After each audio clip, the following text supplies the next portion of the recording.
Is that all you have to say? The deep, resonant voice made me flinch. I felt humiliated by my mother-in-law, unprotected by my husband, and even neglected by my daughter during this New Year's celebration. Just when I thought things couldn't get any worse, I felt like crying. My name is Tracy. I dropped out after middle school, started working right away, and got married in a shotgun wedding at 19. My parents are what you'd call gig workers. Unstable jobs mean unstable incomes. That's why I started working so young. I wanted to be independent and have my own cell phone. My husband Linus is 4 years older than me. We met at my workplace. I was captivated by his flashy appearance and wealth. We started dating and ended up in a shotgun marriage. I was 19, he was 23. The legal age in my state was 21, so both families were quite shaken, especially his grandfather, who was furious. He even hit my husband for getting involved with a minor. His grandfather is a strict, intimidating figure that everyone in the family fears. Because of his anger, our wedding was grand, and his family covered all the expenses. I was treated like a princess, treated with great care. That was the peak of my mother-in-law's kindness. 10 years into our marriage, she despises me.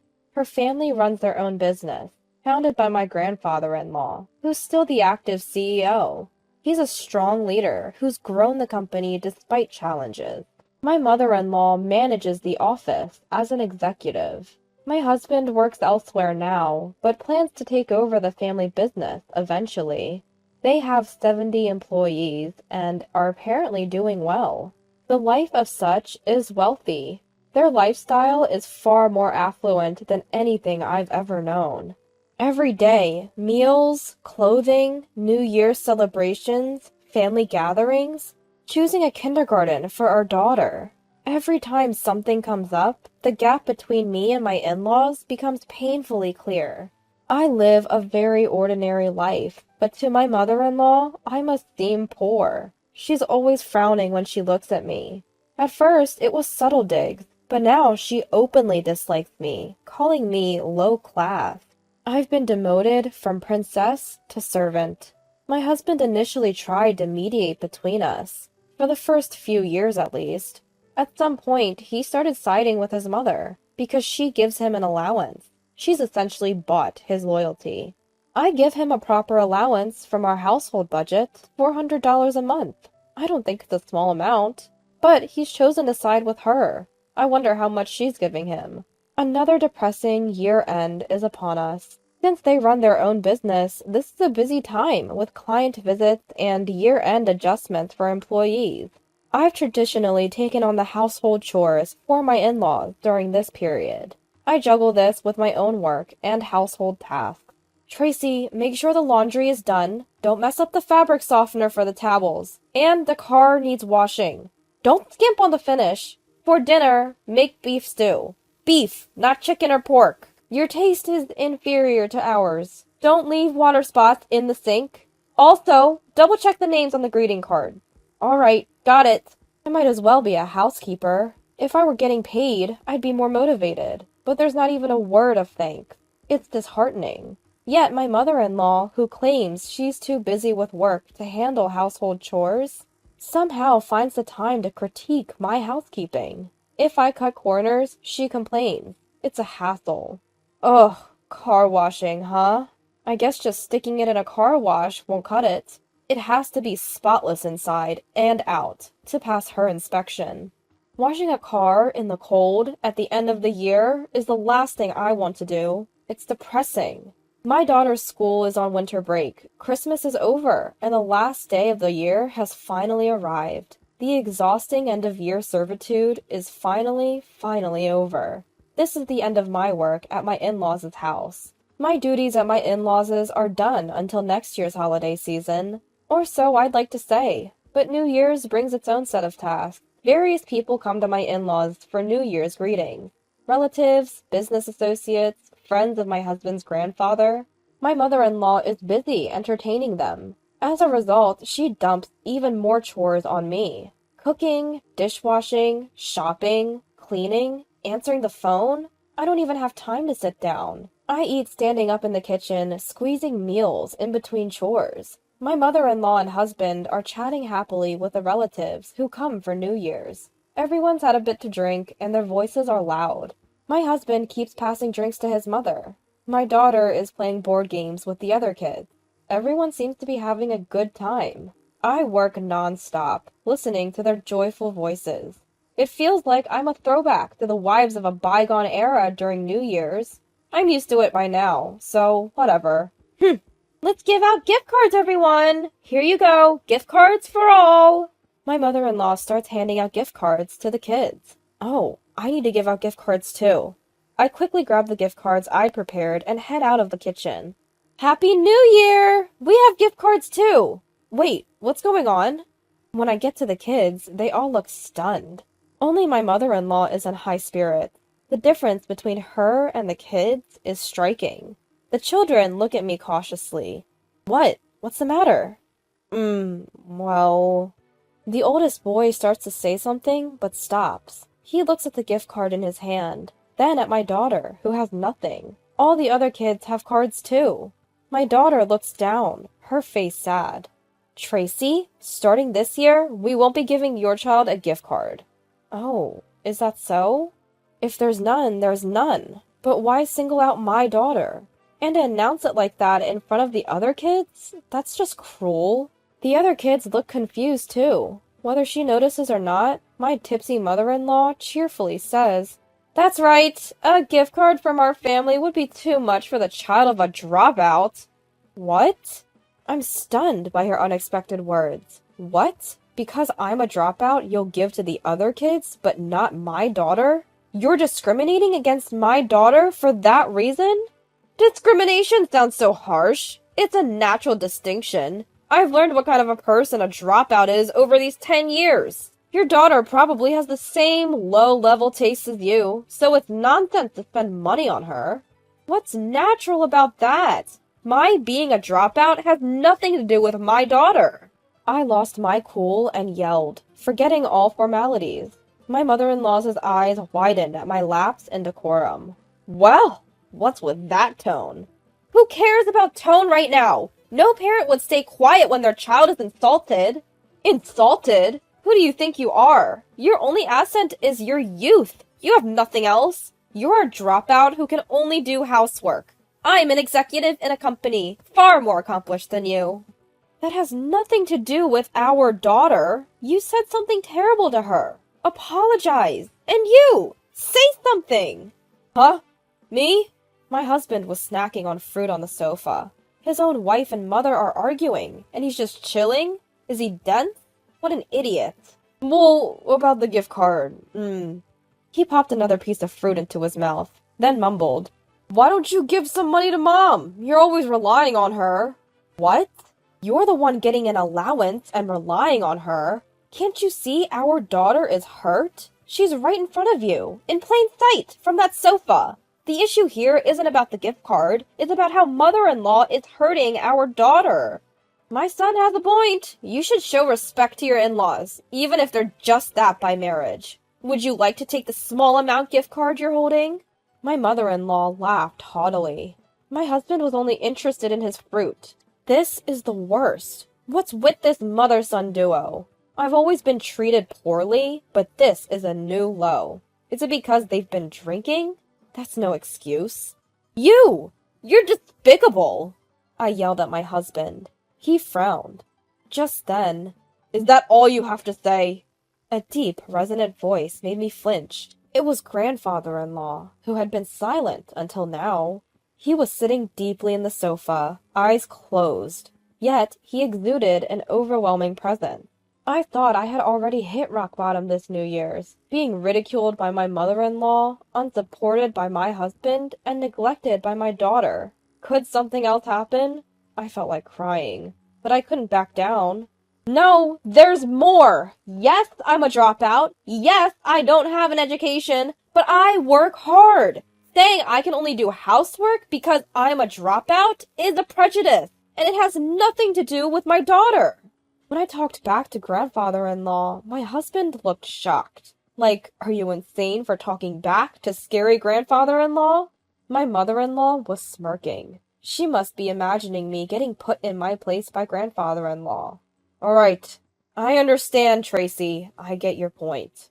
Grandfather-in-law slowly stood up and clenched his fist. I braced myself, closed my eyes, and looked down. Ouch! The one who screamed was my husband.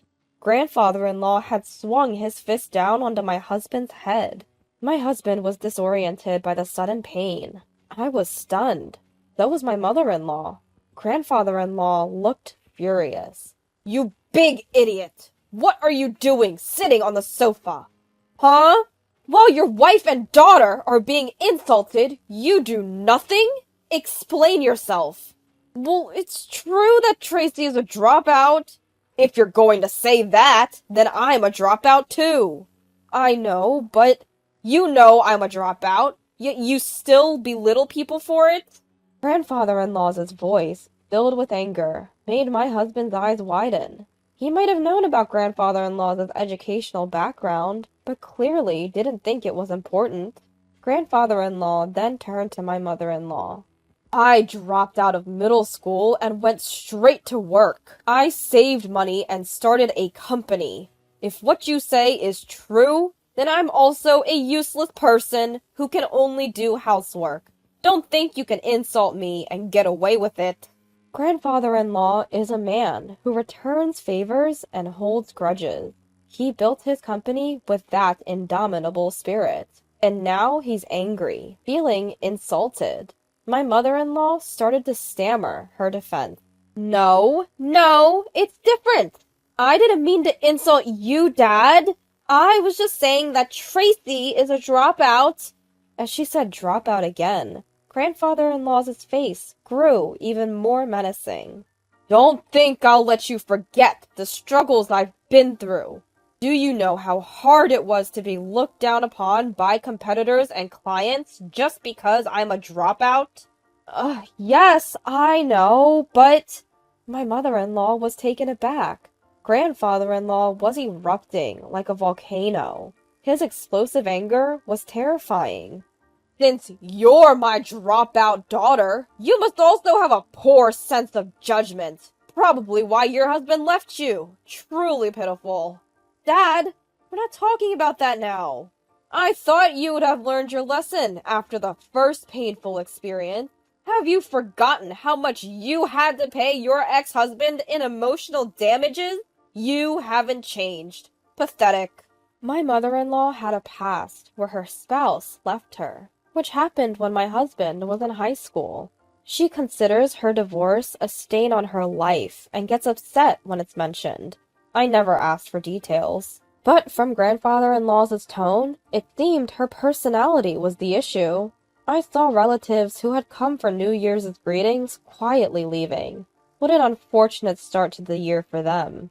Spending money on you, who never learns from her mistakes, is nonsense. Once the New Year's holiday is over, you'll be removed from your executive position. You'll switch to part-time. What? My mother-in-law let out a voice of despair, but she couldn't defy grandfather-in-law, who held absolute power in this house. Linus, you're always relying on Mom, right? Yeah? Then you should be the one giving her money. You're the one most taken care of. What? You said it yourself earlier. Was that a lie? Faced with grandfather-in-law's piercing gaze, my husband frantically pulled his wallet from his back pocket. A high-end, beautiful wallet, bought with the allowance from his mother. In his haste, the wallet dove into a glass of liquor on the side table, getting soaked. My wallet was soaked. He pulled out damp bills and handed them to my mother-in-law, who pinched the wet money between her fingers. Mother-in-law picked up the liquor-soaked bill with his fingers. Now, you're next. Grandfather-in-law's eyes locked onto my mother-in-law. He looked like a lion eyeing its prey. You're also taken care of by me. You have something to give, don't you? Yes. My mother-in-law ran to her bag and pulled out her wallet. In her haste, the wallet slipped from her hands and fell to the floor. Here's a rerun of my husband's behavior. I took the money he gave me and handed it over to grandfather-in-law. Thank you for always being so kind to us. Mother-in-law snatched the money and grandfather-in-law handed it to my daughter. Frozen by the adult confrontation, my daughter looked up at grandfather-in-law with fear. Grandfather-in-law spoke in a low, authoritative voice. This is a gift card from me to you.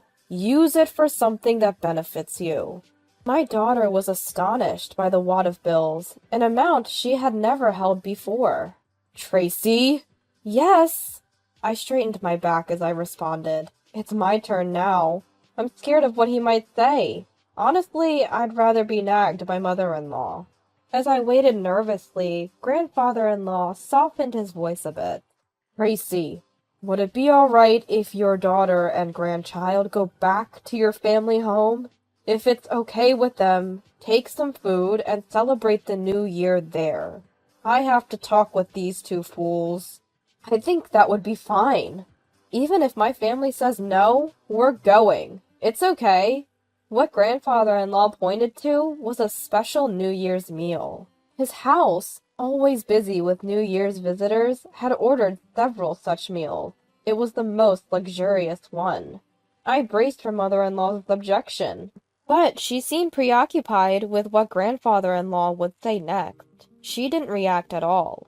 I quickly wrapped up the food and cleared the table. My daughter helped me. Then grandfather-in-law said, Let your daughter and grandchild do it. Go quickly. As soon as grandfather-in-law said that, mother-in-law and my husband hurriedly stood up and started gathering the dishes. My daughter and I exchanged the glances and left. My parents were surprised by the sudden visit, but welcomed us warmly. The New Year's celebration at my family home was simple, with no decorations. The meal was also simple, and of course, there was no alcohol. Then came the lavish meal we brought. My parents were delighted and called my in-laws to thank them. Mother-in-law's voice on the phone sounded weak and deflated. My daughter and I stayed for 2 nights and returned home. For the first time since getting married, we had a relaxed New Year's celebration and felt happy. When we got home, a lot had happened. First, my husband and mother-in-law had been severely scolded by grandfather-in-law and had become meek. They stopped complaining and making snide remarks. My husband also stopped siding with mother-in-law. Furthermore, my husband had lost his path to eventually taking over as president from grandfather-in-law. Grandfather-in-law had nominated a successor from among the employees. The person chosen had contributed to the company for many years and was trustworthy. He was well-versed in the business and had the employees' trust. Honestly, I think the company is safer in his hands than in my husband's. As promised, mother-in-law was removed from her executive position and fired before the New Year's break ended. She was rehired as a part-time employee at grandfather-in-law's company. The administrative tasks mother-in-law had been handling were delegated to someone else. That person turned out to be more efficient and accurate than mother-in-law. Between the new president and the smooth transition of mother-in-law's duties, I'm truly impressed by grandfather-in-law's talent in human resources. He's a strong leader, no doubt about it. Mother-in-law's income took a nosedive after she lost her executive position. As a result, my husband no longer receives an allowance from her. The employees who used to flatter mother-in-law for being the boss's daughter have also changed their tune. They're keeping their distance, not wanting to incur the boss's wrath. Mother-in-law has lost the platform where she used to strut around. Now she's working quietly, humbled. My daughter has become more critical of my husband. He didn't defend her when mother-in-law said terrible things, and that's the reason. It's his own fault. After being told by mother-in-law that all I could do was housework, I made up my mind. I started attending a correspondence high school. I used to do housework while my daughter did her homework. But since that incident, my husband has been more proactive about doing chores, freeing up some time for me. I've been using that time to study. My daughter smiles when she sees me studying. She started helping with the housework voluntarily and shares more about her school life. I realized something during this New Year's confrontation with mother-in-law. I had given up on myself, thinking I was just a dropout. Well, it's time to shake off that mindset. Aim for valedictorian. I can do it.